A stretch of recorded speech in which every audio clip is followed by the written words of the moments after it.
Primeira carta de João, capítulo de número 3. Meus irmãos, antes da leitura dessa passagem, eu queria louvar a Deus de forma especial por esse culto. Queria louvar a Deus porque há um ano atrás, durante mais ou menos a semana depois do dia 18, eu sei que foi depois do seu aniversário, eu recebi um telefonema. Aliás, uma mensagem pelo Zap, se eu não me engano. Acho que nós falamos no Zap e depois nós falamos no telefone. E o reverendo Onofre, que estava do outro lado, estava me convidando para poder vir conhecer a igreja e trazer uma palavra para a igreja. Há um ano atrás, mais ou menos nesse culto, foi a primeira vez que eu tive a oportunidade de conhecer os irmãos e também de pregar a palavra do Senhor desse púlpito. E eu louvo a Deus, que é uma caminhada desde aquele dia até hoje. E rogo a Deus que o Senhor continue na sua misericórdia, nos guardando, protegendo, que nós possamos continuar caminhando juntos até a vontade do Senhor ser essa. E nós louvamos a Deus por tudo que o Senhor tem feito por nós a cada dia. E podemos hoje olhar para trás e dizer, Ebenezer, até aqui nos ajudou o Senhor. Obrigado pelo carinho de cada um de vocês, a paciência de cada um de vocês, o companheirismo, a destra de companhia do conselho. Agradeço e louvo a Deus todos os dias por cada uma da vida de vocês. Eu começo pelo primeiro banco, onde a nossa irmã Leni senta, e vou até fazendo a volta aqui agradecendo pela vida de vocês todos os dias, porque o Senhor tem sido misericordioso conosco. E Ele tem nos dado a sua palavra para nos guiar. E nós vamos lê-la nesse momento. Leitura, então, da primeira carta de João, capítulo de 1 a 10. Diz assim a palavra do Senhor. Vede que grande amor nos tem concedido o Pai, a ponto de sermos chamados filhos de Deus. E, de fato, somos filhos de Deus. Por essa razão, o mundo não nos conhece, porquanto não o conheceu a Ele mesmos. Amados, agora somos filhos de Deus, e ainda não se manifestou o que havemos de ser. Sabemos que, quando Ele se manifestar, seremos semelhantes a Ele, porque haveremos de vê-lo como Ele é. E assim mesmo se purifica todo o que nele tem esta esperança, assim como ele é puro. Todo aquele que pratica o pecado também transgride a lei, porque o pecado é a transgressão da lei. Sabeis também que ele se manifestou para tirar os pecados, e nele não existe pecado. Todo aquele que permanece nele não vive pecando. Todo aquele que vive pecando não o viu nem o conheceu. Filhinhos, não vos deixeis enganar por ninguém. Aquele que pratica a justiça é justo, assim como ele é justo. Aquele que pratica o pecado procede do diabo, porque o diabo vive pecando desde o princípio. Para isto se manifestou o Filho de Deus, para destruir as obras do diabo. Todo aquele que é nascido de Deus não vive na prática do pecado, pois o que permanece nele é a divina semente. Ora, esse não pode viver pecando, porque é nascido de Deus. Nisto são manifestos os filhos de Deus e os filhos do diabo. Todo aquele que não pratica a justiça não procede de Deus, nem aquele que não ama a seu irmão. Pai amado, nós queremos te glorificar pela sua palavra. Agradecido, Senhor, pela tua misericórdia e graça que é sobre as nossas vidas, por ter nos trazido, Senhor, à tua casa hoje para ouvirmos a tua palavra. Por isso, Deus, da mesma forma que tu falaste ao meu coração, eu rogo, Senhor, fala ao coração da tua igreja nesse momento. Ó Pai amado, prepara seus corações, tira os tampões do ouvido, faz que seus corações estejam prontos para receber essa palavra, que não haja impedimento em suas vistas para que eles vejam a tua vontade. Sê conosco nesse momento, ó Pai. É o que nós te pedimos e agradecemos desde já, fiados no nome santo do teu Filho Jesus. Amém. Meus irmãos, lemos um texto e os louvores também já nos direcionaram para essa mensagem. E aí eu vou fazer uma pergunta para vocês. Quem é você? Quem somos nós? Depois da leitura desse texto, onde o texto afirma que nós somos filhos de Deus, com certeza a resposta ficou fácil. A resposta com certeza que veio ao seu coração no primeiro momento é: eu sou filho de Deus. E aí eu te faço uma nova pergunta. O que significa ser filho de Deus? Essa é uma pergunta muito importante de nós respondermos. E muitas vezes a resposta que vem ao nosso coração, ela é um pouco simples. É porque Cristo morreu por mim, é porque Ele me deu a salvação, porque Ele me amou. É o que está na palavra. Mas quando você precisa dar razão à sua fé e defender esse seu pensamento lá fora, a resposta sai com tanta fluidez. Você, quando é questionado lá fora, consegue olhar para você e se sentir verdadeiramente filho de Deus? A sua identidade como filho de Deus está clara para você? Quero pegar um exemplo. Quando hoje no Brasil, foi agora instituído a identificação única. Antes, você podia tirar uma carteira de identidade em cada estado. Então, ou seja, você podia tirar várias carteiras de identidade e apresentar qualquer uma, já que elas tinham validade em todo o território brasileiro. Hoje, agora, está se utilizando o número do nosso CPF, o cadastro de pessoa física, para gerar uma carteira de identidade única. Digamos que você já tirou essa carteira de identidade única. E aí você está andando pela rua para uma patrulha da Polícia Militar de Brasília e ela pede os seus documentos. Documento, por favor. Você pega a sua carteira de identidade e entrega para ele. O guarda olha para a sua carteira de identidade, olha para você, olha para a sua carteira de identidade, olha para você, olha de novo. Esse documento é seu? O que você vai afirmar? Sim, esse documento é meu. Mas a foto que está aqui não é sua. Qual é o seu nome? Aí você fala o seu nome. O nome confere. Qual é o nome do seu pai? Qual é o nome da sua mãe? Qual é o número do seu CPF? Tudo vai bater. Mas ele fala assim, os dados estão batendo todos, mas a foto que está aqui não é sua. E aí você vai falar assim, não é possível, deixa eu ver esse documento. E aí você pega esse documento e realmente não tem a sua foto. Aí você fala, como assim? Não sou eu. Ora, se não é você, quem é você? E aí você pode ficar na dúvida. Você vai continuar afirmando que você é você? Ou você é a pessoa que está na foto? Parece louco, mas isso é o que acontece conosco quando nós afirmamos que somos filhos de Deus. Porque a foto que está na nossa identidade não é nossa. A foto que está na nossa identidade como filhos de Deus é de Jesus Cristo. Porque Ele entregou a sua vida por nós, derramando o seu sangue, se fazendo carne, para que todos nós pudéssemos ter vida e vida em abundância. E a pergunta é, como você se identifica como filho de Deus? Essa é a pergunta que esse texto vai nos ajudar a responder. Porque nós, para podermos entender e nos reconhecermos como filhos de Deus, a primeira coisa que nós temos que voltar foi na última afirmação que o reverendo Onofre fez na sua pregação da semana passada. Olha o que está escrito no versículo de número 29 do capítulo 2. É só subir do início do texto. Olha o que diz no texto de capítulo 2, versículo de número 29. Se sabeis que Ele é justo, reconhecei também que todo aquele que pratica a justiça é nascido dele. Percebe? Há uma afirmação. E o texto que nós lemos agora vai expandir essa explicação para que nós possamos entender. E aí ele vai começar nos falando, vede, que grande amor tem nos concedido o Pai, a ponto de sermos chamados filhos de Deus. Ser filho de Deus a primeira afirmação que nós podemos fazer é que há um grande amor de Deus sobre as nossas vidas.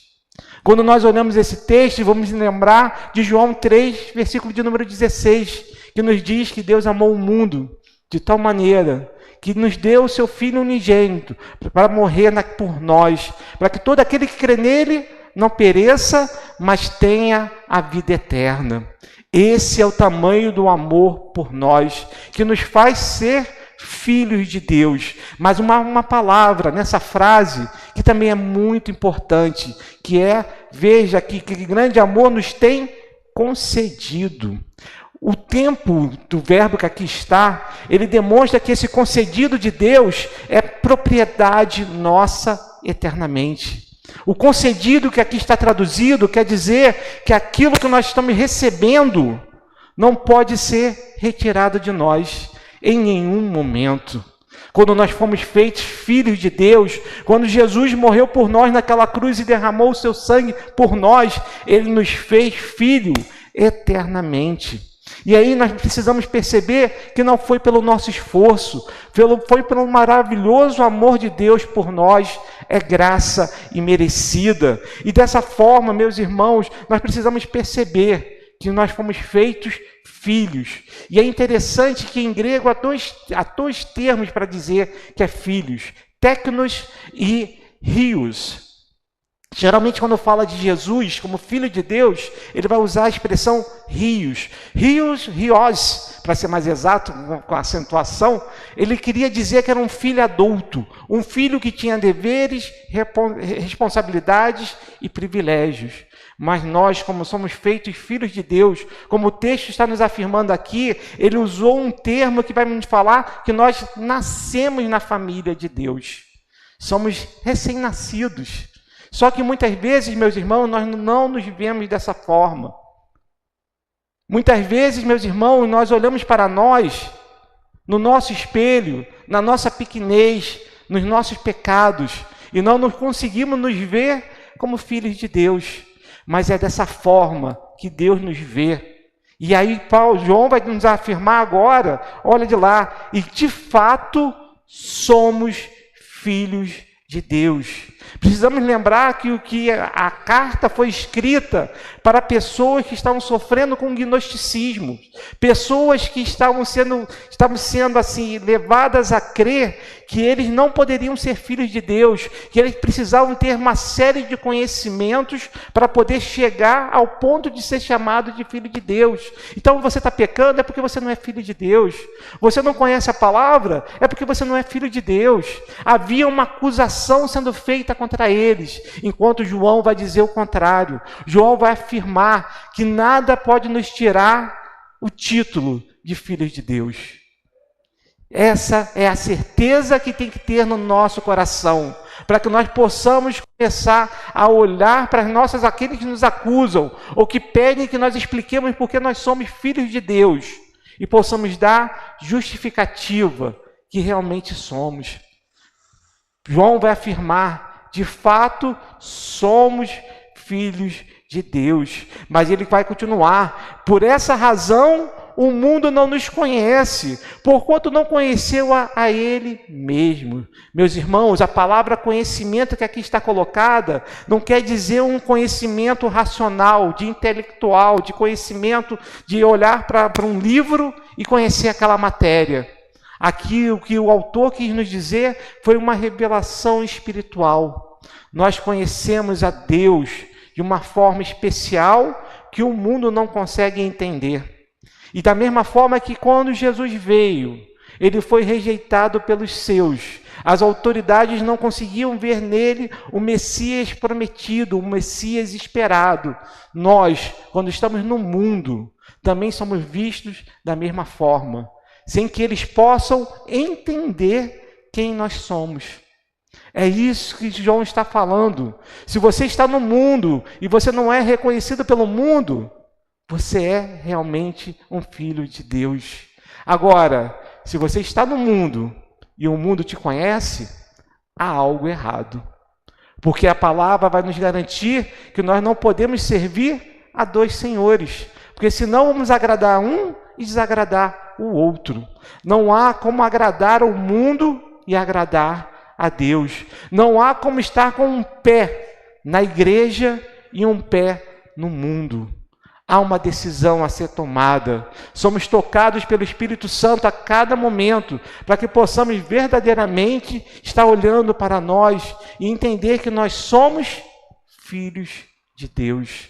Se não olharmos para nós dessa forma, meus irmãos, nós vamos começar a errar. Precisamos olhar para nós, meus irmãos, e entender que fomos feitos filhos de Deus. Gálatas, no capítulo 4, do versículo 4 ao versículo de número 7, nos fala assim: vindo, porém, à plenitude do tempo, Deus enviou o seu Filho, nascido de mulher, nascido sob a lei, para resgatar os que estavam sobre a lei, a fim de recebêssemos a adoção de filhos. E porque vós sois filhos, enviou Deus ao nosso coração o Espírito do seu Filho, que clama: Abba, Pai, de sorte que já não és escravo, porém filho, e sendo filho, também herdeiros de Deus. É essa a certeza que nós precisamos trazer no nosso coração. Porém, meus irmãos, isso não quer dizer que somos perfeitos. Há um caminho, há um processo acontecendo em cada uma das nossas vidas. Cada um de nós está num momento de fé, de maturidade da fé. Cada um de nós olha para o outro e fala assim: nossa, queria ser tão maduro na fé quanto ele, ou não, ou fala assim: nossa, eu sou tão mais maduro que ele. Mas cada um de nós, meus irmãos, está na estrada, caminhando, num processo de santificação. Precisamos, meus irmãos, olhar para as pessoas com piedade, mas também não só olhar para as pessoas, precisamos olhar para nós mesmos com a mesma piedade. Precisamos olhar para nós e perceber que muitas vezes nós nos cobramos coisas que ainda não é possível. E o que nós precisamos pedir é clamar a Deus que Ele aumente a nossa fé a cada dia. Porque é nesse o caminho que nós andamos. E é por isso, meus irmãos, que nós não podemos nos conformar, estar conforme o que o mundo tenta colocar para nós. Precisamos ser diferentes, separados, para que possamos ser sal e luz para esse mundo. Entendam, estamos no mundo, mas não somos no mundo. Viver separado não quer dizer que nós vamos fechar a porta da igreja e ficar aqui dentro. Quer dizer que nós vamos lá para fora, para dizer que há um Deus que os ama, que precisa conhecê-lo e ele precisa se arrepender dos seus pecados. Perdão, irmãos.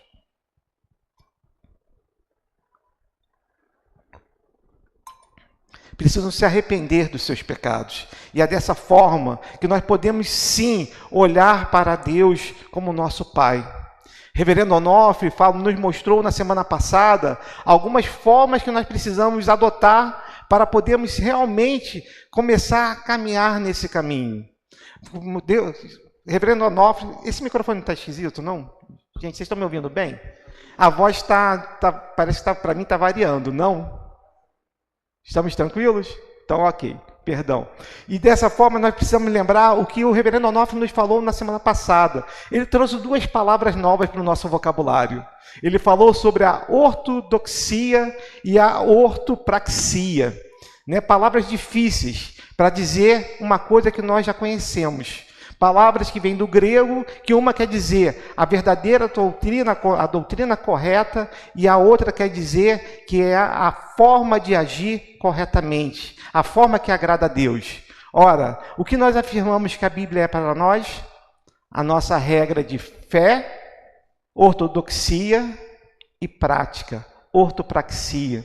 Quando olhamos para a palavra de Deus, meus irmãos, nós temos verdadeiramente aquilo que nós precisamos para reconhecer a nós mesmos como filhos de Deus, reconhecer a sua palavra e entender aquilo que não agrada a Ele. Estamos estudando na escola dominical seitas e heresias. E com tristeza, no meu coração, eu quero dizer uma coisa. Dei uma aula sobre espiritismo na semana passada que não ficou gravada. Hoje o reverendo Onofre deu uma aula sobre os santos do último dia, o mormonismo. E essa aula não ficou gravada.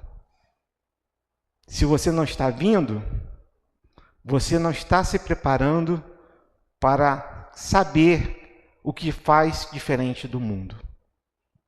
Porque se você não conhece a verdade, tudo que está lá fora parece ser agradável aos nossos olhos. E precisamos a cada momento, meus irmãos, olhar para isso com a seriedade necessária. E muitas vezes nós não estamos fazendo isso. Não estamos fazendo da palavra de Deus a nossa regra de fé e de prática. Continuando, entramos no versículo de número 2 e ele nos fala assim: amados, agora somos filhos de Deus e ainda não se manifestou o que haveremos de ser. Ora, eu sou ou não sou? O que vocês acham? O que o texto está nos falando? Nós somos filhos de Deus, mas ainda não se manifestou aquilo que nós seremos. E aí a gente pode comparar com o próprio reino dos céus, o reino de Deus que chegou a nós com a primeira vinda de Cristo Jesus. Estamos vivendo no reino de Deus, mas ao mesmo tempo no mundo.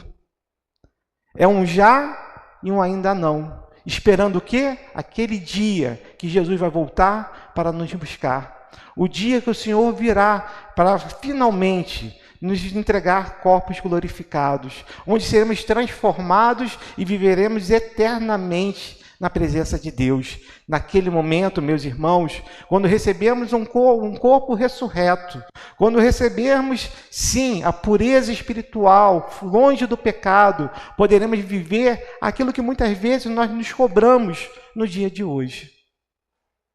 E muitas vezes nós nos enfraquecemos porque cobramos aquilo que não somos capazes de fazer.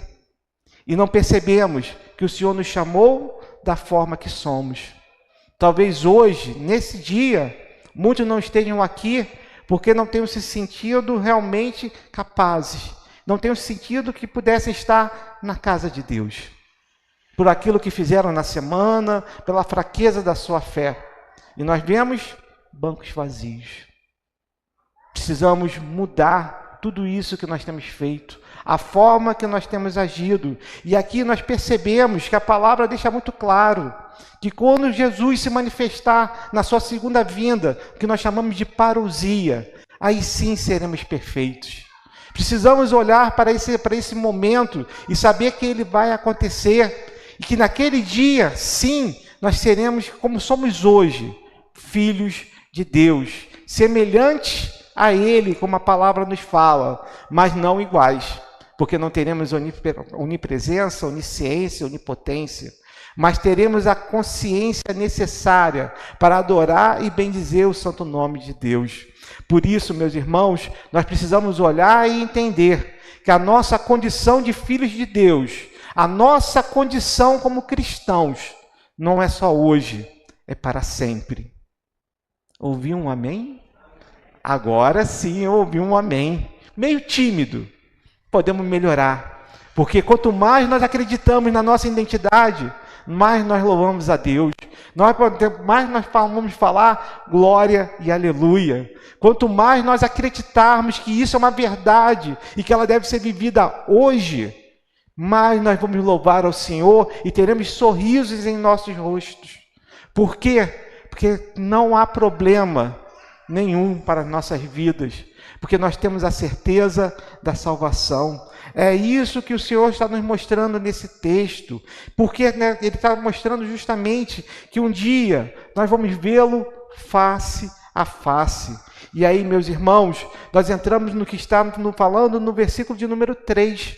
Olha o que está escrito: e assim mesmo se purifica todo aquele que nele tem esta esperança, assim como ele é puro. Meus irmãos, qual é a nossa esperança? Qual é a sua esperança se você reconhece a sua identidade como filho de Deus? A sua esperança é viver eternamente do lado de Deus, é viver eternamente glorificando ao Senhor, é ter a certeza da salvação. qual é a nossa esperança? É a esperança que ele vai voltar, como ele prometeu, para julgar vivos e os mortos. E nós estaremos lá, sabendo que seremos absolvidos, porque ele morreu e pagou o preço pelos nossos pecados. Essa é a nossa certeza. Por isso, meus irmãos, nós temos a esperança que esse texto está nos falando, e assim mesmo se purifica todo que nele tem esta esperança. E essa esperança, meus irmãos, ela precisa ser viva. Olha o que nos fala a primeira carta de Pedro, no capítulo 1, no versículo de número 3, diz assim: bendito o Deus Pai de nosso Senhor Jesus Cristo, que segundo a sua muita misericórdia nos regenerou para uma viva esperança, mediante a ressurreição de Jesus Cristo dentre os mortos. A nossa esperança, meus irmãos, é porque Cristo ressuscitou, a morte não conseguiu prendê-lo, as cadeias foram quebradas, e ele nos afirmou que ele era o primogênito daqueles que iriam ressurgir na presença de Deus. Eu e você estaremos naquele dia venturoso, mesmo que tenhamos passado pela primeira morte, a certeza é que nós não passaremos pela segunda morte, que é a morte espiritual. Essa é a nossa certeza. Por isso, meus irmãos, quando nós falamos de esperança, nós podemos trazer a seguinte tradução, que é na certeza inabalável de nossa fé. É essa a certeza. E se você vive essa esperança, você está sim se purificando a cada dia. Cada dia mais você tenta estar conforme a vontade do Senhor. A cada dia que nós tropeçamos e caímos, nós olhamos para aquele momento e falamos com o Senhor: me dá força para não cair novamente no mesmo pecado. E dessa forma nós vamos caminhando cada vez mais conforme a palavra de Deus. Essa tem que ser a nossa certeza, meus irmãos. E se você não está se purificando, se você não sente que a cada dia você está mais próximo de Deus, se cada dia você não sente que está fazendo mais a vontade de Deus, se cada dia você não sente que está sendo transformado por Deus, há algo errado. E aí você precisa parar e analisar o que você tem feito. Porque com certeza, meus irmãos, quando nós entregamos a nossa vida a Cristo, a cada dia a nossa fé é fortalecida, a nossa esperança cada vez mais é viva, cada vez nós nos sentimos mais puros e fortes na presença de Deus. Agora, se isso não acontece, olha o que o versículo 4 está nos alertando. O versículo 4 nos fala assim: todo aquele que pratica o pecado também transgride a lei, porque o pecado é a transgressão da lei. Meus irmãos, eu quero ler junto com o versículo de número 6. Olha o que diz no versículo 6. Todo aquele que permanece nele não vive pecando. Porque muitas vezes, meus irmãos, a palavra do versículo de número 4 sozinha pode dar a impressão que Deus espera de nós, nesse momento, a perfeição. E isso contraria toda a palavra. Por isso, João vai nos mostrar no versículo de número 6 que aquele que não vive pecando, aquele que tem prazer no pecado, aquele que realmente está errando e tem prazer no seu erro. No versículo 4, quando a gente vê a palavra traduzida pecado, na realidade a palavra que foi traduzido é anartia. Não é uma palavra tão comum para ser usada para pecado. Anartia seria a mesma base semântica para a palavra anarquia. Está falando de uma pessoa que não só conhece a lei, mas ela está transgredindo a lei de propósito, porque ela quer ser contra Deus. Ela sabe que aquilo é contra a palavra do Senhor e mesmo assim ela faz aquilo, porque ela quer mostrar a sua rebeldia, ela quer mostrar que ela não depende de Deus e por isso ela faz o que ela bem entende. Nós, quando pecamos, meus irmãos, o Espírito Santo vem e nos incomoda no mesmo momento. O Espírito Santo nos mostra, com certeza, que nós fizemos algo que não agradou a Deus. Veja Davi, no caso com Batseba. Naquele mesmo momento, Deus falou com o profeta e aquele homem se arrependeu. Por isso ele é um homem segundo o coração de Deus. Eu e você, meus irmãos, também temos a presença do Espírito Santo. E quando nós erramos, nós nos arrependemos. Sabemos que aquilo não agrada a Deus. Aqui, aquele que realmente está pecando, como forma de ir contra Deus, esse sim não conhece Deus. Mas nós, como filhos de Deus, sim podemos cair em um pecado. Não devemos, não deveríamos, mas às vezes caímos. E aí, nesse momento que você cai por causa de um pecado, você precisa parar e pensar por que você está caindo. Aonde você está fraco? O que faltou para você poder resistir? Porque, meus irmãos, não podemos ter prazer em pecar. É isso que o texto está nos mostrando. Que nós, como filhos de Deus, nós não podemos querer pecar. Tem que ser um erro. Tem que ser algo que a gente tenta não acontecer. E aí nós vemos no versículo de número 5, meus irmãos, falando: sabeis também que ele se manifestou para tirar os pecados, e nele não existe pecado. Meus irmãos, essa é a nossa certeza, que os nossos pecados foram pregados naquela cruz, que Jesus, mesmo não tendo pecado, se fez pecado por nós. Ele, ao se entregar de forma voluntária, para se sacrificar em nosso lugar, ele se entregou, porque sabia que o preço que tinha que ser pago era um preço muito alto, um preço que nós não poderíamos pagar. Naquele momento, os pecados que estavam ali eram os meus. Naquele momento, os pecados que estavam sobre Cristo eram de cada um de nós. Ele se fez carne e morreu por cada um de nós, para que nós pudéssemos novamente estar na presença de Deus. E é dessa forma, meus irmãos, que nós precisamos olhar. Se lembra no texto dos evangelhos, quando Jesus, na hora da sua crucificação, falou: Deus meu, por que me desamparaste? Nossos pecados fazem separação entre nós e Deus. E naquele momento, Jesus, o próprio Deus, estava separado do seu Pai, porque sobre ele pesava os nossos pecados. Vede que grande amor Deus tem nos concedido. Que amor é esse? Que não poupa o seu Filho, faz que o seu Filho desça da sua glória e se entregue por nós naquela cruz. Vede que grande amor Deus mostra por você, por cada um de nós. Sabe por quê? Porque somos seus filhos.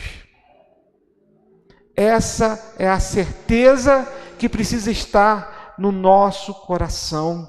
Porque, meus irmãos, nós olhamos que enquanto os gnósticos tentavam colocar para o povo que eles podiam continuar pecando, e nós temos falado disso em várias pregações, falava assim: olha, o corpo é mau, e se o corpo é mau, faz o que quiser com ele, continua pecando, o que importa é a sua sabedoria, é a sua transformação mental, é salvar o seu espírito. O corpo pode fazer alguma coisa. Em contraste a isso, Jesus se faz carne para que eu e você tivéssemos a oportunidade de viver eternamente. Essa é a nossa certeza. Por isso, meus irmãos, nós não podemos ter alegria quando pecamos. Precisamos ter uma profunda tristeza, porque, com certeza, poderíamos não ter pecado. Porque a força necessária o Senhor nos dá a cada dia. Mas nós, muitas vezes, no nosso livre agir, decidimos pecar. Então, da próxima vez, pense antes de pecar. Ore para o Senhor te dar a força necessária para que aquilo não aconteça.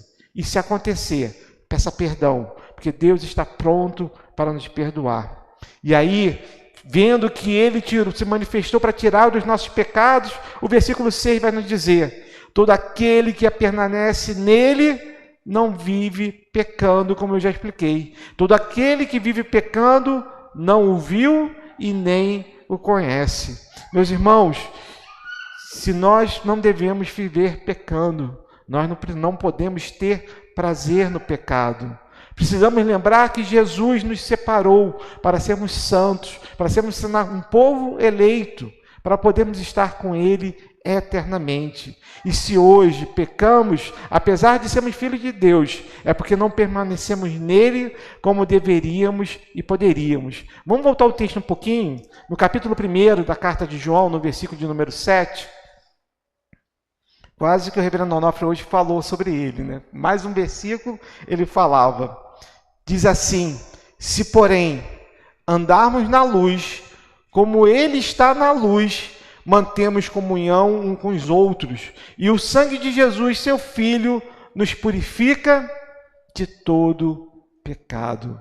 É essa certeza que nós precisamos caminhar na luz para podermos viver conforme a sua vontade. Porque ele fala que aqueles que são deles, como nos diz o versículo de número 6, não vive pecando. E ele continua nos alertando. Versículo de número 7, ele nos fala assim: filhinhos, não vos deixeis enganar por ninguém. Aquele que pratica a justiça é justo, assim como ele é justo. Meus irmãos, aquele povo estava sendo enganado pelos gnósticos. Eles estavam seguindo um caminho de morte, um caminho que não era da palavra de Deus. E nós conhecemos profundamente a palavra para poder identificar todas as heresias que podem acontecer. Nós olhamos para aqueles que nos trazem ensinamentos estranhos e nós conseguimos identificar que aquilo não coaduna com a palavra de Deus. Hoje nós vimos de manhã falando sobre uma religião que prega alguma coisa da Bíblia, mas fala coisa diferente. Quando eu falei sobre espiritismo, eu falei que eles se consideram cristãos. E se um espírita chegar para você e falar assim: mas eu também sou cristão, eu também conheço o Evangelho, qual vai ser a sua reação? O que você vai dizer para ele? Se você não está preparado, se você não conhece a palavra, se você não está pronto para ser identificado como um filho de Deus, como você vai falar da sua fé? A cada momento, meus irmãos, somos chamados para podermos realmente estarmos certos da nossa identidade, para podermos sim fugir das armadilhas do inimigo, porque sabemos, meus irmãos, que somente quando estamos firmados na palavra, na rocha que é Cristo Jesus, é que nós podemos sim falar da nossa identidade, da nossa fé e da certeza, testemunho daquilo que nós cremos. E aí nós olhamos para o versículo de 8. Aquele que pratica o pecado procede do diabo, porque o diabo vive pecando desde o princípio. Vamos parar por aqui na explicação primeiro. Meus irmãos, o diabo é o nosso inimigo. Ele não é inimigo de Deus, ele já foi derrotado. Ele foi derrotado por Deus e tirado do céu. Ele foi derrotado por Cristo e não tem mais a chave do inferno. Mas ele continua guerreando contra nós. E a palavra nos fala que ele veio para matar, roubar e destruir. E, se for possível, enganar os próprios escolhidos. E aí entenda, nós cremos na perseverança dos santos. Uma vez salvo para sempre. Essa é uma certeza do nosso coração. Mas Mateus 24, versículo de número 24, Jesus vai nos alertar sobre falsos cristos e falsos profetas, que, se possível, tentariam enganar até os próprios escolhidos. Muitos hoje, meus irmãos, por não conhecerem profundamente a palavra de Deus, estão sendo enganados por falsos cristos e por falsos profetas. Precisamos conhecer a nossa regra de fé e prática. Precisamos viver o que está na palavra de Deus para estarmos firmados na palavra, na rocha que é Cristo Jesus, para não sermos enganados por ninguém. É essa a certeza que nós precisamos. Mas eu vou afirmar para vocês que também precisamos estar em comunhão. Porque quando nós estamos afastados da comunhão, meu irmão, nós damos brecha para o inimigo. Você pode pensar que você sozinho pode ser forte, que você vai orar, que você vai se manter fiel à palavra, mas se você não está aqui, como grupo, como um só corpo, posso garantir para você, em algum momento você vai fraquejar. Reverendo Onofre, na sexta-feira, trouxe um exemplo para a gente. Se você tentar quebrar um graveto, é muito fácil. Pega um feixe. Você vai conseguir quebrar? Nós juntos, quando estamos reunidos na casa de Deus, somos esse feixe. Sabemos que lá fora, principalmente a igreja que é operosa, e nós oramos por isso na sexta-feira, no nosso gol, nós sabemos que o inimigo nos ataca. Estamos olhando à nossa volta, quantos irmãos estão ficando doentes, quantos irmãos estão abatidos com problemas de sua família, quantos irmãos estão passando por dificuldades, mas é o momento que precisamos estar, independente das dificuldades, precisamos estar aqui, unidos, orando, lendo a palavra, clamando a Deus um pelos outros, porque é dessa forma, meus irmãos, que nós vamos estar fortes e não seremos enganados pelo inimigo. Porque quando nós começamos a dar brecha, meus irmãos, aparecem as oportunidades. E as oportunidades nos levam a pecados. Nos levam a assumirmos o que eu chamei de anarquia. Mesmo sabendo que não é a vontade de Deus. É um pecadinho, é só uma vez. E vai uma vez, e vai duas, e vai três. E quando você vê, já não tem mais nada da palavra de Deus na sua vida. É isso, meu irmão, que nós não podemos deixar acontecer. Precisamos, como nos fala no versículo de número 8, final, para isto se manifestou o Filho de Deus, para destruir as obras do diabo. E a palavra que foi traduzida por destruir aqui, meus irmãos, é dissolver. Quando Jesus se manifesta em nossas vidas, o diabo não tem poder nenhum sobre nós. Eu ouvi um amém lá longe. Reconheça a sua identidade. Saiba que você é filho de Deus.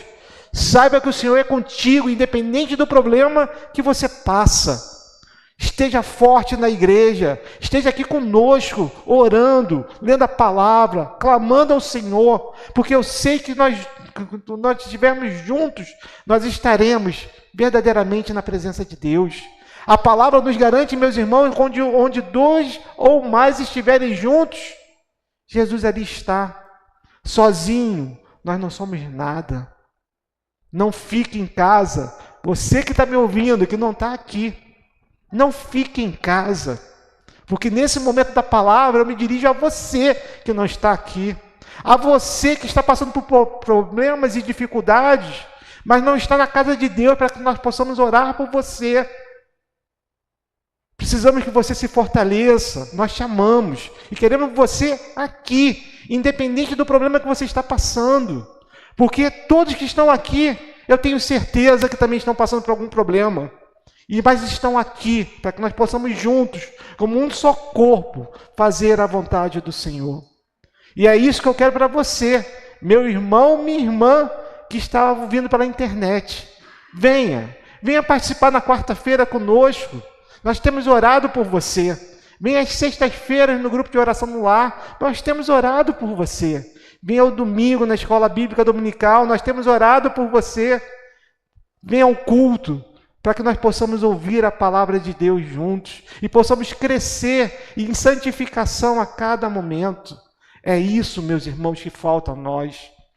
Não podemos nos quedar ao poder do diabo, porque o poder dele não é infinito, o poder dele é contido, e ele não tem poder sobre as nossas vidas.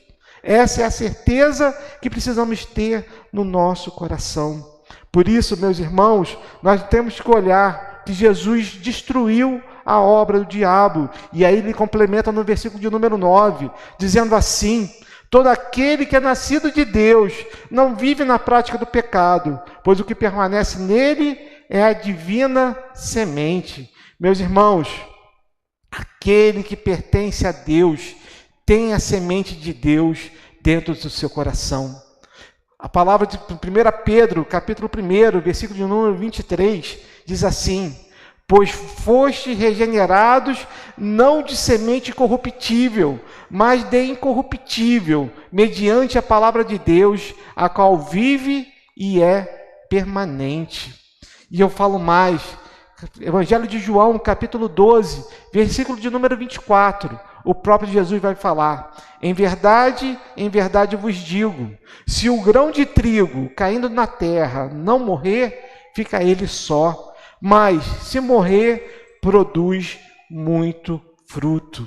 Eis a semente divina, eis o que nós chamamos de imago Dei, a imagem de Deus no nosso coração, que é materializada na palavra de Deus, que é materializada no amor de Jesus Cristo por nós, porque Ele morreu, porque se Ele não morresse, nós não iríamos frutificar. Nós somos de uma semente incorruptível, e é nessa certeza, meus irmãos, que nós precisamos forjar a nossa identidade. Saiba que Deus habita dentro de ti. A palavra não nos fala que o Espírito Santo fez morada e templo em nosso corpo. O Senhor não está conosco a cada dia, em cada segundo. Não é Jesus Cristo que está nesse momento à direita de Deus Pai, intercedendo por nós? Essa é a certeza que precisamos ter no nosso coração. É isso que vai nos dar a certeza, meus irmãos, que nós podemos olhar para a nossa identidade. E quando formos questionados que aquela foto não é nossa, nós vamos poder dizer: eu sou filho de Deus. Sou filho de Deus porque Deus não olha para mim, mas olha para o sangue derramado de Cristo Jesus sobre a minha vida. Essa foto que você está vendo é do meu Rei, é do meu Senhor e Salvador, que morreu por mim, que se fez carne para que eu pudesse ter vida e vida em abundância. Essa tem que ser a nossa certeza, essa precisa ser a nossa identidade. E para concluir, meus irmãos, o versículo número 10 nos fala sobre aquilo que é necessário para sermos verdadeiramente filhos de Deus. Olha o que nos fala no versículo de número 10. Nisto são manifestos os filhos de Deus e os filhos do diabo. Todo aquele que não pratica a justiça não procede de Deus, nem aquele que não ama a seu irmão. Meus irmãos, como filhos de Deus, tendo essa identidade marcada, forjada, colocada em nosso coração de forma que não pode ser retirada, nós precisamos viver pela justiça de Deus. E o reverendo Onofre nos explicou na semana passada, falando que uma das características nossas como filhos de Deus é recebermos a sua justiça. E a sua justiça fala de vivermos conforme a sua vontade, que é boa, agradável e perfeita.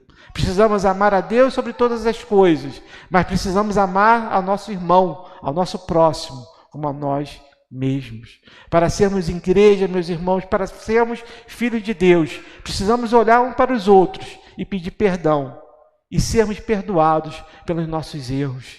Precisamos nos unir, não olhar para trás, mas olhar para frente, para a eternidade, para podermos sim caminharmos juntos como um só corpo, conforme a vontade do Senhor. Que nós possamos forjar em nós essa identidade, que possamos estar unidos, não só aqui, mas a cada dia da semana, orando um pelos outros, ligando para cada um dos outros, perguntando como você está, meu irmão. Olha quem não está aqui hoje, liga para ele essa semana, fala como foi, como ele ou ela fez falta, como era necessário que ela estivesse aqui para podermos orar por ela. É somente dessa forma, meus irmãos, que nós vamos forjar e vamos reconhecer a nossa verdadeira identidade. Que Deus nos abençoe nessa noite. Convido a igreja a se colocar de pé para orarmos e recebermos a bênção. Santo Deus e eterno Pai, nós queremos te glorificar, bendizer o seu santo nome, reconhecendo, ó Pai, a tua soberania, a sua majestade, a tua glória e o teu poder. Agradecidos, ó Pai, pelo teu grande amor por nós, que o Senhor tem nos concedido e tem nos dado, ó Pai, o título de filhos de Deus. E, Pai, Obrigado, porque verdadeiramente nós somos. Obrigado, Pai, porque ainda não somos perfeitos, mas o Senhor nos ama dessa forma e só tem nos guiado através do Teu Espírito Santo para que cada vez mais, Senhor, as nossas ações sejam conforme a Tua vontade. Obrigado, Deus, pela presença de Cristo Jesus, que se fez carne e morreu por nós naquela cruz para que pudéssemos ter vida e vida em abundância. Obrigado, Deus, pela sua palavra, que é a nossa regra de fé e de prática e que nos mostra o caminho. Ó Pai amado, eu clamo, Senhor, por essa igreja, para que possamos, Senhor, como um só corpo, estar unidos, meu Pai, para fazer a Tua obra, para podermos nos sustentar e caminharmos conforme a Tua vontade, seguindo para a eternidade. Ó Pai amado, cuida de nossos irmãos que hoje aqui não estão, seja por motivo de doença ou por qualquer outro motivo. Senhor, fortalece-os para que eles possam estar em breve tempo no nosso meio, para a nossa alegria e para o Teu louvor. Ó Pai amado, nós Te louvamos por tudo e Te rogamos, Senhor, que essa semana seja uma semana especial, que nós possamos, sim, Pai, em cada momento do nosso dia, nos reconhecermos como os Teus filhos, filhos amados, herdeiros juntos a Cristo Jesus. Pai amado, cuida de nós essa semana, para que nós possamos fazer a Tua vontade, para que possamos ouvir a Tua voz, para que possamos, Senhor, nos recuperar dos problemas de saúde, para que possamos estar firmados, confiantes na esperança, Pai, que Cristo retornará e nos buscará, para vivermos eternamente na Tua presença, dando glórias e aleluia ao Teu nome. Ó Pai amado, obrigado por tudo, e nós Te agradecemos, fiados no nome santo do Teu Filho Jesus. Amém. E agora, povo de Deus, ide em paz, que a graça imerecida de Cristo Jesus, nosso Senhor e Salvador, que o amor imutável de Deus o Pai e as doces consolações e a sabedoria do Espírito Santo estejam sobre vós, não só hoje, mas pelos séculos dos séculos. Amém. Amém. Amém.